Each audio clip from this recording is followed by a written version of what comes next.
Welcome to MAPRA YouTube News. മലയാള ചലച്ചിത്രരംഗത്ത് കോളിളക്കം സൃഷ്ടിച്ച നടിയെ ആക്രമിച്ച കേസിൽ ഞെട്ടിക്കുന്ന വിവരങ്ങൾ പുറത്ത്. കേസിൽ വിധി വരുന്നതിനു മുമ്പ് വിവരങ്ങൾ ചോർന്നെന്നാണ് പുറത്തുവരുന്ന വിവരം.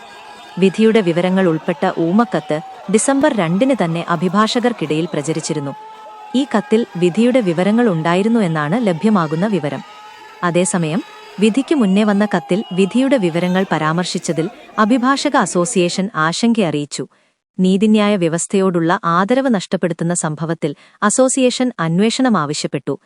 ഇക്കാര്യം ചൂണ്ടിക്കാട്ടി ഹൈക്കോടതി ചീഫ് ജസ്റ്റിസിന് അസോസിയേഷൻ പ്രസിഡന്റ് കത്തയച്ചിട്ടുണ്ട്. സംഭവം നടന്ന് 8 വർഷത്തിന് ശേഷമാണ് വിചാരണ കോടതി കേസിൽ ഡിസംബർ 8 വിധി പറഞ്ഞത്. 2017 ഫെബ്രുവരി 17 കേസിനാസ്പദമായ സംഭവം നടന്നത്. ബലാത്സംഗ കേസിൽ 1 മുതൽ 6 വരെ പ്രതികളും കുറ്റക്കാരെന്ന് കോടതി. 8ാം പ്രതി ദിലീപ് കുറ്റവിമുക്തനാണെന്നും കോടതി വിധിച്ചു. Ernakulam principal sessions judge Honey M വർഗീസാണ് കേസിൽ വിധി പറഞ്ഞത്. 1ാം പ്രതി പൾസർ സുനി, 2ാം പ്രതി മാർട്ടിൻ ആന്റണി, 3ാം പ്രതി തമ്മനം മണി എന്ന ബി മണികണ്ഠൻ, 4ാം പ്രതി VP വിജീഷ്, 5ാം പ്രതി വടിവാൾ സലീം എന്ന H സലീം, 6ാം പ്രതി പ്രദീപ് എന്നിവരാണ് ബലാത്സംഗ കേസിലെ 6 പ്രതികൾ. 7 മുതൽ 10 വരെയുള്ള 4 പ്രതികളെ കോടതി വെറുതെ വിട്ടിരുന്നു.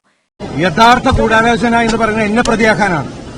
സമൂഹത്തില് എന്റെ കരിയർ, എന്റെ ഇമേജ്, എന്റെ ജീവിതം നശിപ്പിക്കാൻ വേണ്ടി ചെയ്തതാണ്. എന്റെ കൂടെ നിന്ന എല്ലാ കുടുംബാംഗങ്ങളോടും, എന്റെ സുഹൃത്തുക്കളും അവരുടെ കുടുംബങ്ങളോടും, അതുപോലെ എനിക്ക് വേണ്ടി കാണാത്ത കേൾക്കാത്ത ആളുകൾ ഒരുപാട് പേര്, കോടിക്കണക്കിന് ആൾക്കാരെ എനിക്ക് വേണ്ടി പ്രാർത്ഥിച്ചിട്ടുണ്ട്.